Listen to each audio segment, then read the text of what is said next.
আল্লাহ বলেছেন ফাইন্না মাল উসরি ইউসরা, কষ্টের পরেই আছে সুখ। কষ্টের পরেই আছে সুখ। আমাদের জীবনে সুখ বেশি, কষ্ট কম।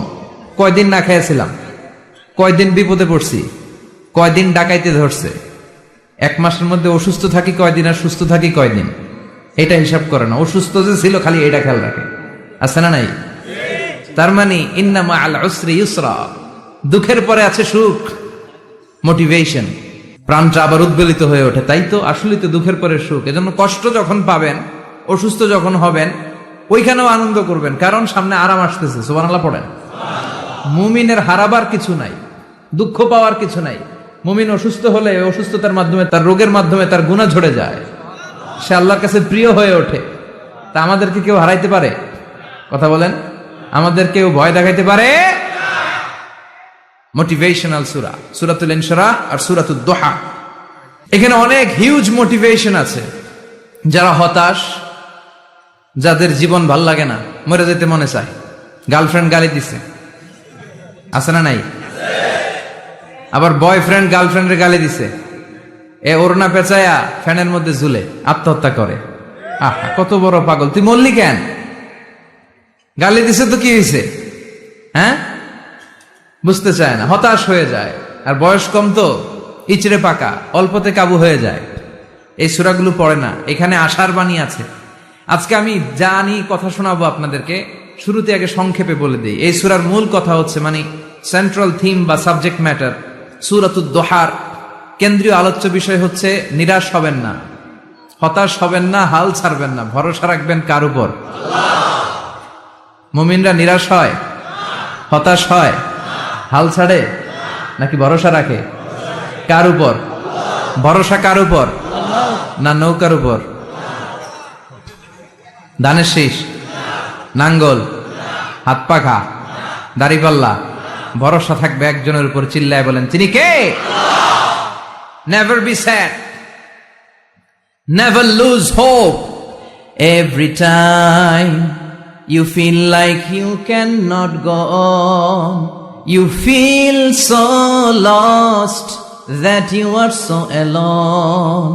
Don't despair and never lose hope, 'cause Allah is always by your side. Insha'Allah, Insha'Allah, Insha'Allah, you'll find your way. Insha'Allah, Insha'Allah, Insha'Allah, you'll find your way. Every time you feel like you cannot go on, you feel so lost that you are so alone. Don't despair and never lose hope, 'cause Allah is always by your side. Insha'Allah, পড়েন, Insha'Allah, Insha'Allah, you'll find a way. Insha'Allah, Insha'Allah, Insha'Allah, you'll find a way. ঠিক কি না? কি সুন্দর nasheed. Never lose hope, you will find your way. তুমি তোমার পথ খুঁজে পাবে। আমাদেরকে পথ দেখায় কে? আল্লাহ। এজন্য সূরাতুদ দুহার কেন্দ্রীয় আলোচ্য বিষয় হচ্ছে হতাশ হওয়া যাবে না, নিরাশ হওয়া যাবে না, হাল ছাড়া যাবে না, ভরসা রাখতে হবে একজনের উপরে। চিৎকার করে বলেন, তিনি কে? আল্লাহ। হতাশ যারা, ফ্রাস্ট্রেটেড, আপসেট পিপল, তাদের জন্য, হতাশ ব্যক্তিদের জন্য এই সূরাটা একটা আলোকবর্তিকা, একটা আলোর মশাল। এই সূরাটা পড়লেই হতাশ ব্যক্তিরা মনে শান্তি পায়, আশা ফিরে পায়, দিক ফিরে পায়। ঠিক কিনা? এই সূরাটা নাজিল হওয়ার একটা ব্যাকগ্রাউন্ড আছে, শুনবেন। বিষ্ণু ঈসা ইসলামের কাছে যখন ওহী নাজিল হতে শুরু করলো, বিষ্ণু ঈসা ইসলাম ওহীর কথাগুলো পৌঁছে দিতে লাগলেন। যাই নাজিল হতো বিষ্ণুনবী পৌঁছে দিতেন। বিশ্বনবী সাহাবাদের কাছে শেয়ার করে দিতেন, যেটাই নাজিল হতো তিনি পৌঁছে দিতেন, যেটাই। কারণ আল্লাহর আদেশ, ইয়া আইয়ুহার রাসূল বাল্লিগ মা উনজিলা ইলাইক, ও নবী আপনার কাছে আমি ওহী থেকে যা নাজিল করি সব পৌঁছে দেন, একটাও গোপন করা যাবে। আল্লাহর কাছ থেকে বিশ্বনবী যে সমস্ত মেসেজ, ইনফরমেশন, তথ্য, রেভেলেশন, ওহী পেয়েছে, একটাও কি বিশ্বনবী গোপন করেছে? সব প্রকাশ করে গিয়েছে, সব শেয়ার করে গিয়েছে। বিশ্বনবী শেয়ার করতে লাগলেন। সকালে যা নাজিল হয় শেয়ার করেন, দুপুরে নাজিল হয় শেয়ার করেন, রাতে নাজিল হয় শেয়ার করেন, শেয়ার করতে লাগলেন। কিন্তু কি অবাক করা কাণ্ড, হঠাৎ করে এই ওহী আসার ধারাবাহিকতা আল্লাহ বন্ধ করে দিলেন। ওহী আর আসে না, আকাশ থেকে নতুন তথ্য আর নামে না। ঘটনা কি? ওহী আসে না কেন? তথ্য আসে না কেন? জিব্রাইল আসে না কেন? কোন বর্ণনা এসেছে 15 দিন, কোন বর্ণনায় 1 মাস, 3 মাস, এমনকি 6 মাস পর্যন্ত বর্ণনা পাওয়া যায় যে বিশ্বনবীর কাছে 6 মাস ওহী আসে নাই। বিশ্বনবী তো অবাক, ঘটনা কি? ওহী নামে না কেন? আর ওহী না আসলে তো বিশ্বনবী শেয়ার করতে পারে না। এতদিন যা আসতো বলে বেড়াতো, এখন আসেও না, বলতেও পারে না। কাফির মুশরিকরা বিশ্বনবীর গালি দিতে শুরু করলো, মুহাম্মদের রব মুহাম্মদের ভুইলা গেছে, মুহাম্মদের আল্লাহ মুহাম্মদের ছেড়ে দিয়েছে। বিশ্বনবীর চাচি আবু লাহাবের স্ত্রী উম্মে জামিল বলতে শুরু করলো, কি মুহাম্মদ, তোমার শয়তানটা তোমার কাছে আসে না? না, শয়তান দ্বারা তিনি জিব্রাইলকে বুঝিয়েছেন যে তোমার জিব্রাইল তোমার কাছে আসে না। এভাবে সবাই গালমন্দ করতে শুরু করলো যে মুহাম্মদের আল্লাহ মুহাম্মদকে ভুলে গিয়েছে। বিষ্ণু ঈসা ইসলাম নিজেও হতাশ হয়ে গেলেন, কি রে ওহী আসে না কেন? আমার কোনো ভুল হচ্ছে না তো? আমার কোনো অপরাধ হয়ে গেল না তো? আল্লাহ কি আমার উপর অসন্তুষ্ট হয়েছেন? আল্লাহ কি আসলেই আমারে ভুলে গেছেন? আল্লাহ কি আমাকে ত্যাগ করেছেন? তিনি কি আমার উপর রেগে আছেন? আমরাও মাঝে মাঝে এরকম হতাশ হয়ে পড়ি। এরকম হতাশ লোক আছে না নাই? কিরে আমার দোয়া কবুল হয় না কেন? আল্লাহ আমার ডাকে সাড়া দেয় না কেন? আমার জীবনে এত দুঃখ কেন? আমার জীবনে তো ভালো কিছু হয় না, খালি সব কষ্ট আমার কেন? এরকম আছে না নাই? এরকম হতাশদের জন্য এই সূরাটা একটা আলোকবর্তিকা, মোটিভেশনাল সূরা। আলহামদুলিল্লাহ পড়েন। বিশ্বনবীকে আল্লাহ আশ্বস্ত করলেন আর এই সূরাটা নাজিল করলেন আর বললেন, ওয়াদ-দুহা, ওয়াদ-দুহা। দুহা মানে আলো, দুহা মানে আলো, প্রভাতের সূর্য কিরণের শপথ। Look up, the sunlight, it's a very beautiful day out there. ও নবী হতাশ হবেন না, বেরোন, সকালের সূর্যটা কত সুন্দর, কি ঝলঝলে পৃথিবী, ফকফকে আর তকতকে, দেখলেই মনটা ভরে যায়, ঠিক কিনা? দোহা, দোহা মানে আলো, আশার আলো, সম্ভাবনার আলো। আমাদের জীবনে আলোর দরকার আছে না নাই? আলো না থাকলে আমরা বাঁচতে পারবো? আলো লাগে বড় ভালো। এই আজকে আলো না থাকলে আমার দেখা যেত? এজন্য কোরআনকে আল্লাহ আলো বলেছেন। কোরআনকে কি বলেছে? কিতাবুন আনজালনাহু ইলাইকা লিতুখরিজান নাসা মিনাল যুলুমাতি ইলান নূর। ও Muhammad, I've revealed this holy Quran unto you to lead the mankind out of darkness into the light. অন্ধকার থেকে লাইট, লাইট মানে কি? আলো, আলোর দিকে নেয়ার জন্য কোরআন পাঠিয়েছি। আবার বিশ্বনবীকেও আল্লাহ নূর, নূরের সাথে তুলনা করেছেন। আবার বিশ্বনবী আল্লাহর কাছে নূর চাইতেন, বলতেন, আল্লাহ আমার ডানে আলো দাও, আমার বায়ে আলো দাও, আমার সামনে আলো দাও, পিছনে আলো দাও, উপরে আলো দাও, নিচে আলো দাও, আমার দেহে আলো দাও, আমার মাংসপেশির ভিতরে আলো দাও, আমার হাড্ডির ভিতরে আলো দাও, আমার জন্য তুমি আলো দাও। পড়েন আমিন। এজন্য আলো ছাড়া বেঁচে থাকা অসম্ভব। আল্লাহ তাআলা আলোর নামে সূরা দিলেন, সূরাতুদ দুহা, প্রভাতের আলো, প্রভাতের সূর্য কিরণের শপথ, আলোর শপথ। সুবহানাল্লাহ পড়েন। এরপর আল্লাহ বললেন, ওয়াল-লাইলি ইযা সাজা, আলোর শপথ, সকালবেলার সূর্য কিরণের শপথ। দ্বিতীয় আয়াতে আল্লাহ বললেন, রাত্রিবেলার শপথ, যখন রাত্রিটা নিঝুম হয়, হয় নিস্তব্ধ। নিঝুম আর নিস্তব্ধ রাতের শপথ। তাহলে আল্লাহ আলোর কসম কাটলেন, তারপরে অন্ধকারের কসম কাটলেন, ঠিক কিনা? আলো দ্বারা মূলত আল্লাহ তাআলা ওহীর আগমনকে বুঝিয়েছে, আর অন্ধকার দ্বারা আল্লাহ তাআলা ওহীর অনুপস্থিতি বুঝিয়েছে। এটা দিয়ে আল্লাহ বুঝাতে চাইলেন, ও নবী, কাফির মুশরিকরা আপনারা গালি দেয়, ওরা বলে যে আমি আপনারে ভুলে গেছি, আমি আপনারে ত্যাগ করেছি, আমি আপনার প্রতি অসন্তুষ্ট। না না, আমি ইচ্ছা করে ওহী পাঠাই না, কারণ সব সময় আলো থাকলে ভাল লাগে না, কিছু সময় অন্ধকারের দরকার আছে না নাই? বুঝে শুনে উত্তর দিয়ে। 24 ঘন্টা আলো, 365 দিন খালি আলো আলো আরো আলো। যদি সূর্যের আলো সব সময় থাকে 365 দিন, ভাল লাগবে? রাতে ঘুমাবেন কেমনে? আবার সব সময় ঘুটঘুটে অন্ধকার, আলো নাই, ভাল লাগে? ক্ষেত খামারে চাষ করা লাগবে না, বাজারে যাওয়া লাগবে না। তার মানে আলোরও দরকার আছে, অন্ধকারেরও দরকার আছে। এটা দিয়ে আল্লাহ বুঝাতে চাইলেন নবী ওহী নাজিল করা যেমনি দরকার আছে, মাঝে মাঝে ওহী বন্ধ রাখা আপনার বিশ্রাম দেওয়ার দরকার আছে।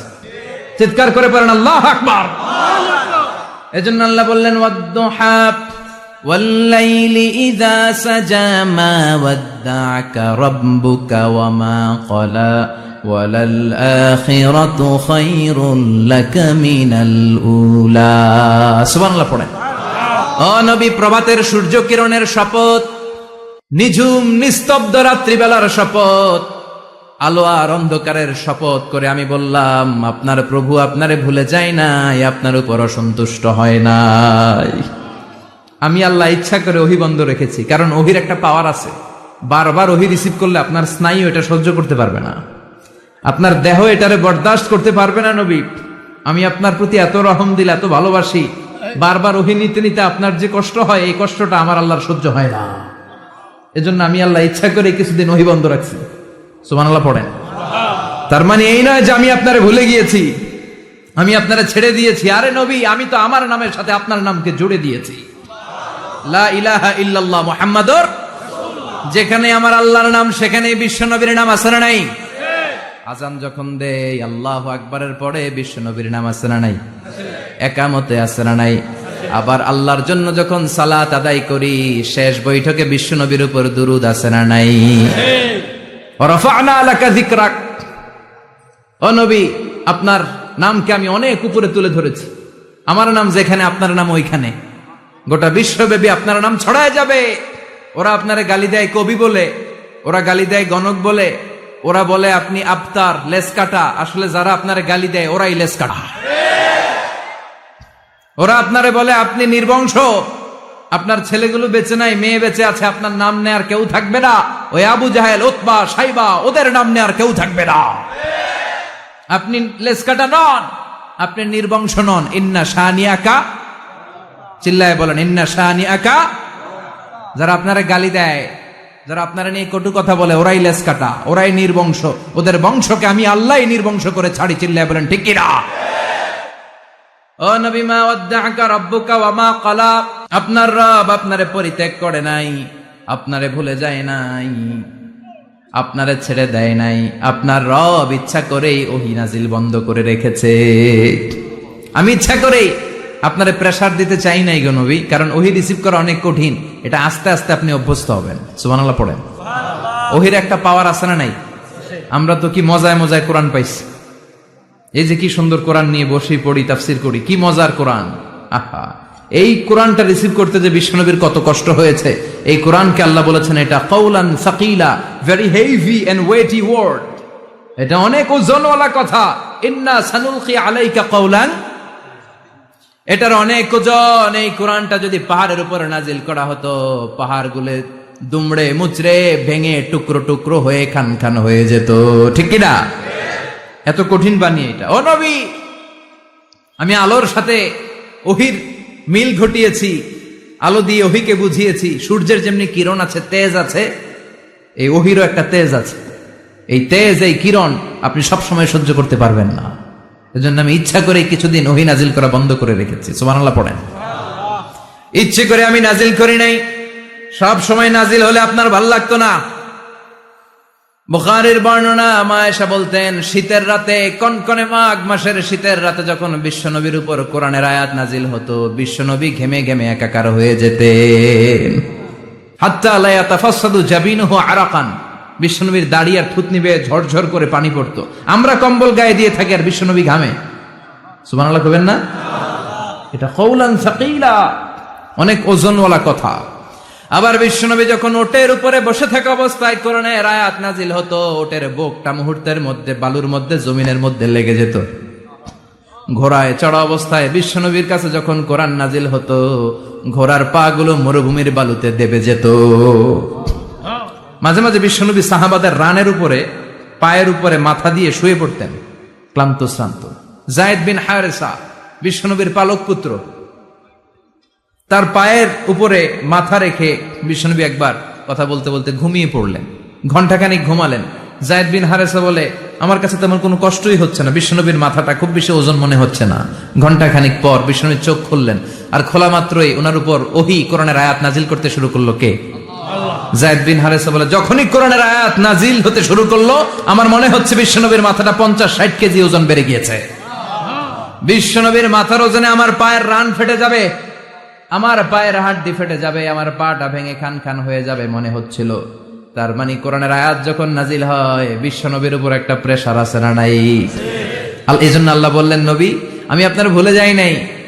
কাফেররা যেমনি আপনারে গালি দেয় যে আমি আপনার ভুলে গিয়েছি, আপনার উপর আমি অসন্তুষ্ট, নেভার, অসম্ভব।